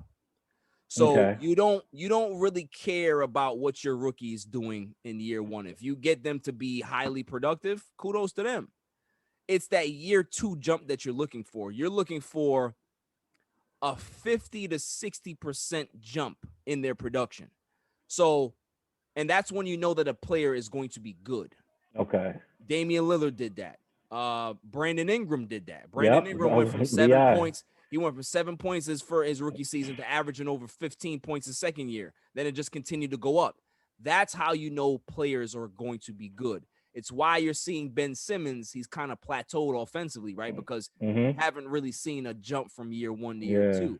He's a great defensively, athlete, though. great defensive player. He's a lockup, but offensively, he's not that player that you expected him to be at his size. So, but it's always that year 1 to year 2 arc jump. And if he gets there, if he's having a great rookie season and then starts to drop in his sophomore season, that's a huge concern. Okay. Lonzo Ball did that. Yep. You know, who else did that? There's a couple of players that did that. So that's what you look for young players. It's not about what they're doing as rookies. If they produce as rookies, there's a lot of factors in that. If they're getting enough playing time, if the NBA game is too fast for them and needs to slow down, that normally happens towards the end of the season or second year. So that's what you're looking for. That year 2 50 to 65% jump. If you see that with LaMelo Ball, you know you got a superstar on your hands. All right, cool. Really quickly, who's your dark horse favorite? Because everybody, you know, a week into the season, like LA versus Brooklyn Nets, with everything that's going on with both of the teams, dark horse, like who? Not necessarily a team that nobody think would make it, but like if those teams don't make it, who would make it and wouldn't surprise you if it was this versus that team The in Suns. the finals? And like you wouldn't be surprised. The Suns. You said the Suns? The Suns Yeah. and who? Ooh, that's a good one. Phoenix, and my Your Bucks? Probably your dark Bucks? horse. No, my dark horse in the East would be Miami again. I think Miami. What you're seeing out of Miami right now, they're playing great basketball. Yeah. They're starting to get their legs back. They're starting to look like the team that they looked like last year. Miami. They play tough basketball too. That's right. like People should not sleep on that team. They're not a great team. Or not, I won't even say that. They're not they don't have great individual parts, but they're a great team. They play great some of their parts, yeah. They great team basketball. They play great team basketball. So that would be a dark horse team for me. Another dark horse team to me in the West, if all things go well, I like Portland. I think Portland may have a chance to surprise some people. It all depends on the matchups.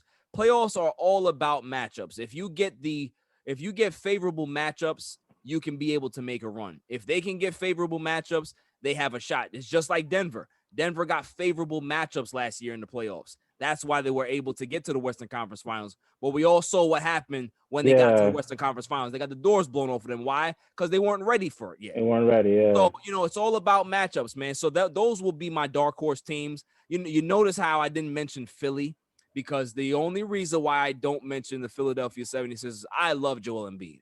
I think Joel Embiid gonna be healthy though. I think Joel Embiid is my front runner for the MVP this year. But it's Doc Rivers. I don't trust him. I just don't trust him. I don't trust Doc Rivers. Doc Rivers is one of the biggest choke artist coaches in all of history. They have 2-3-1 leads? Yeah. No, 3. 3. God, yeah. Damn. He's the only coach in history. Last year. Right. He is the Marty Schottenheimer of basketball. That's who he is. Shouts to Marty Schottenheimer, rest in peace. I love Marty Schottenheimer. He's a great man. But when it comes to not getting to the big dance, that's who he was. Yeah. So, that's who he is, man. That's exactly who he is.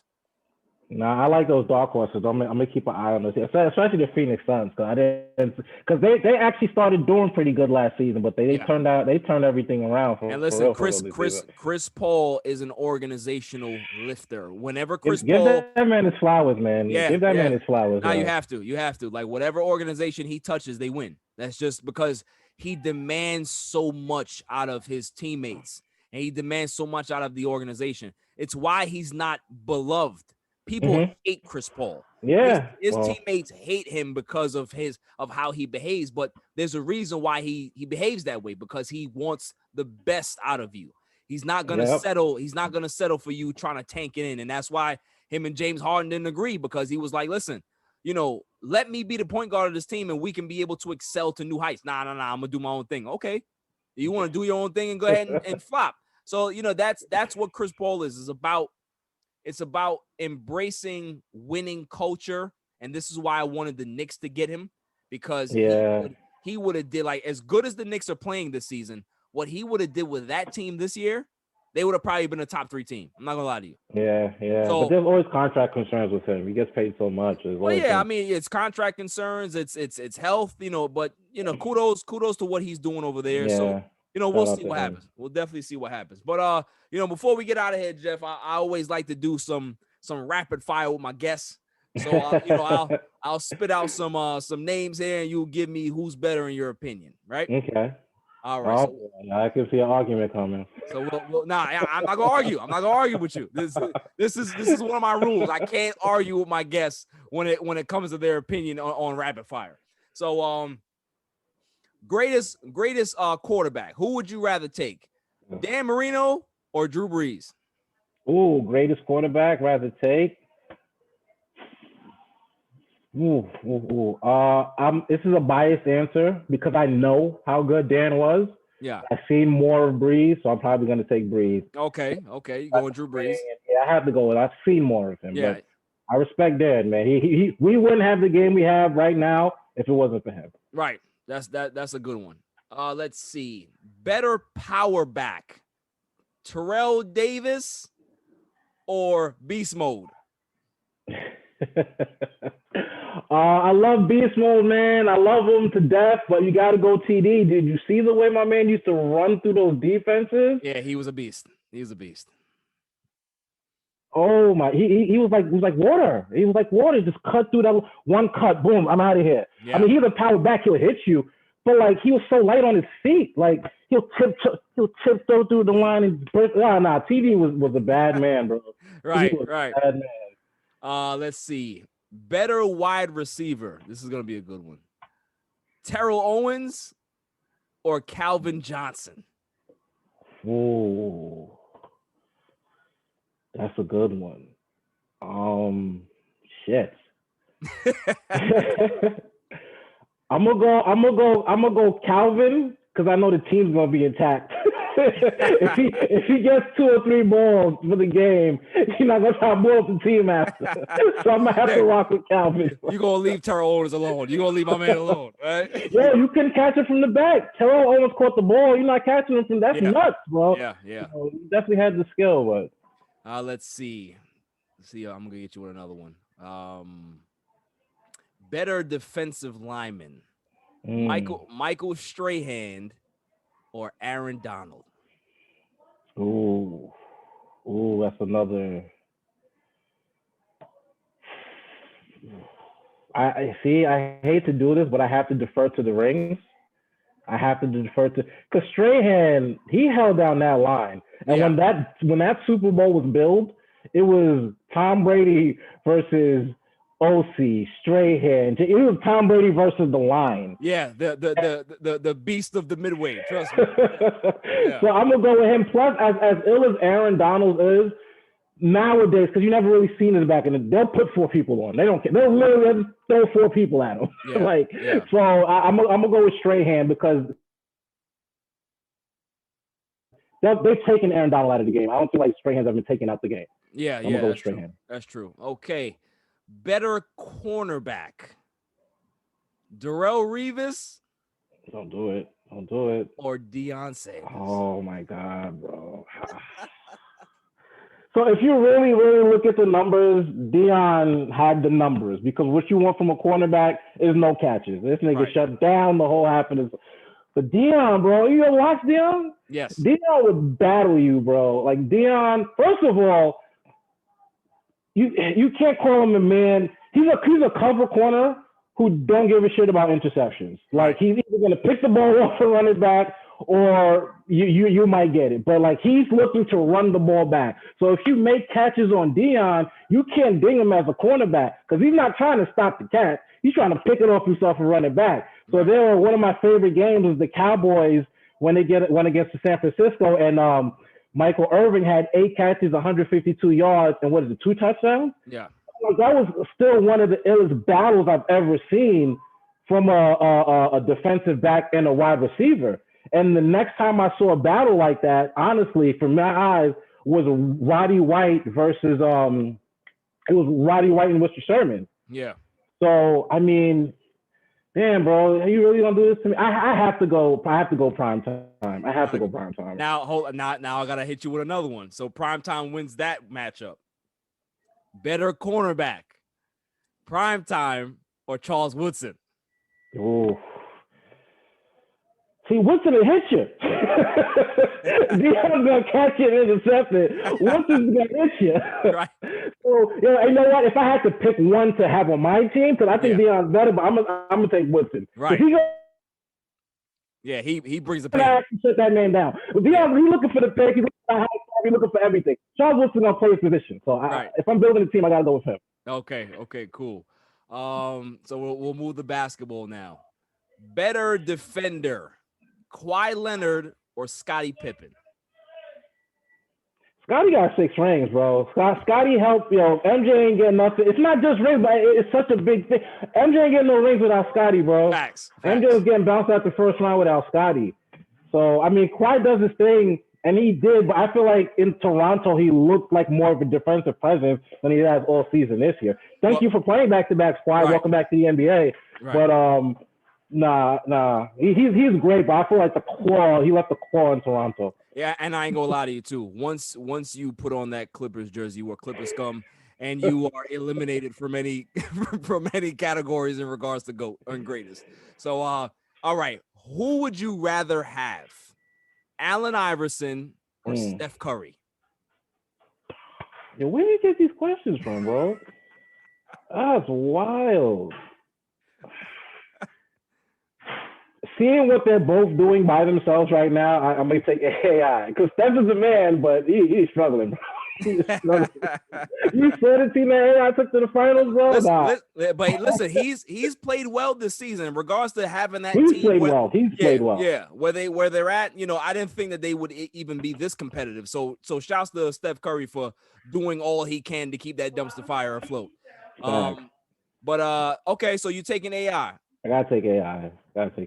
Better shooter. Would you take Ray Allen or Reggie Miller? I don't think the Knicks fan in me can let me take Reggie Miller. I don't think I'm allowed to pick. But nah, Reggie was definitely deadlier. Ray Allen did it longer. He saved LeBron's career. Had a great movie about him.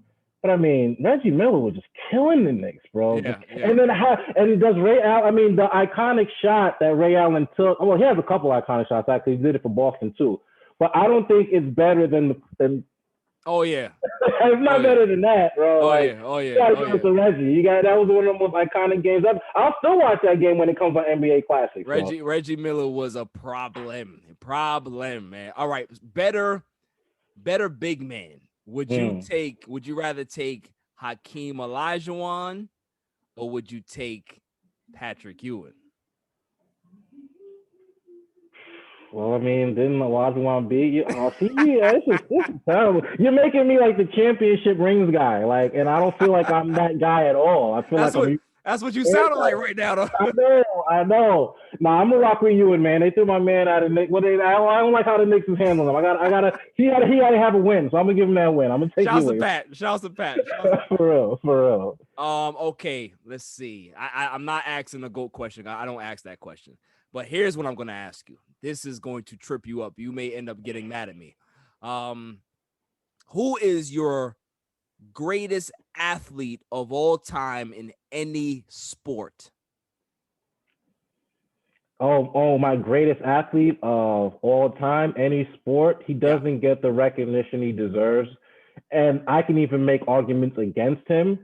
But I'm going to say in my lifetime, it has to be Floyd Mayweather. He plays a singular sport. He's by himself. He can't count on anybody else.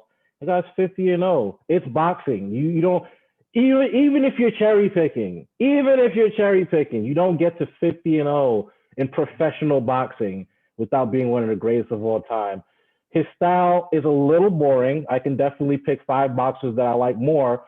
But the fact that you can't hit the guy in a contact sport, and he's done it for 15 plus, more like 17, 18. He had a long career for a boxer. 20 plus because he started when he was 19. Yeah, 20 plus. He ended the game. He retired on his feet He's not missing anything out of his. He came in not being able to read, so it's not like boxing did that to him. Like, nah, he has to get his flowers. He doesn't because of that whole abuse. And I understand you got to ding him. I mean, it's not just a regular award; it's also a person award. But if we're just strictly talking about athletic feats, I can't say Tom Brady. I want to. He's won. Does he look better than Aaron Rodgers or even Peyton Manning at their best? We had this argument. Yeah. I think he statistically, did he ever look better than them? No. Like, athletically, can he run 100 yards? Like, we don't know that. No. So, like, I would definitely.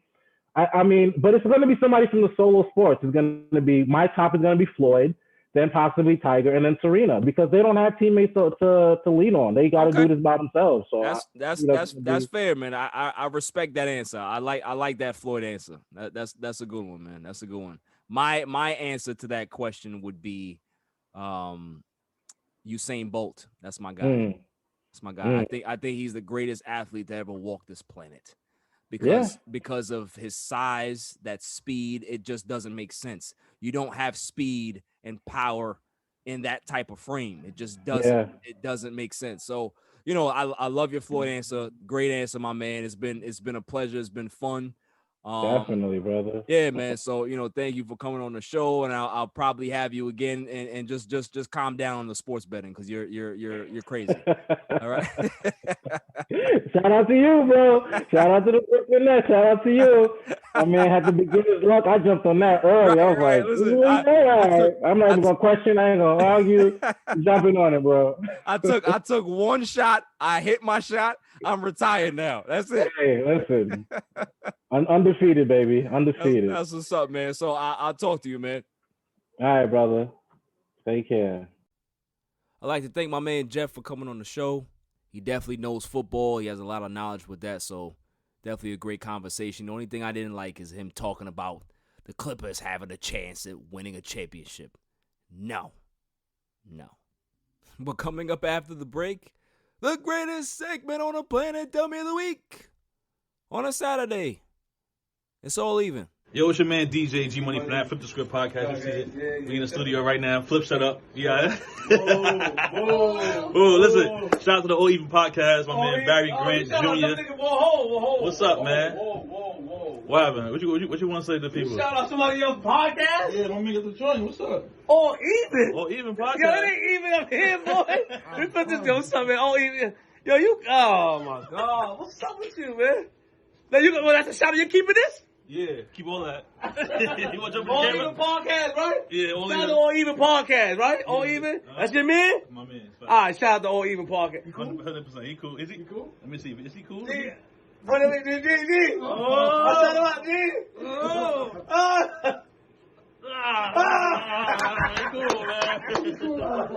man. This is Cigar Gents and Gals. Just want to give a shout out to All Even Podcast, the best sports podcast out there. Keep up the amazing work. Also check us out at cigargentsandgals.com. We're everyday apparel for cigar smokers. Let's get it. What's going on? What's up with you? It's your boy the Candyman, the ALFRE to the D. It's your boy Alfred from the Rap Lab Podcast. And it's the one and only True G. Just call me the QG from the Rap Lab Podcast.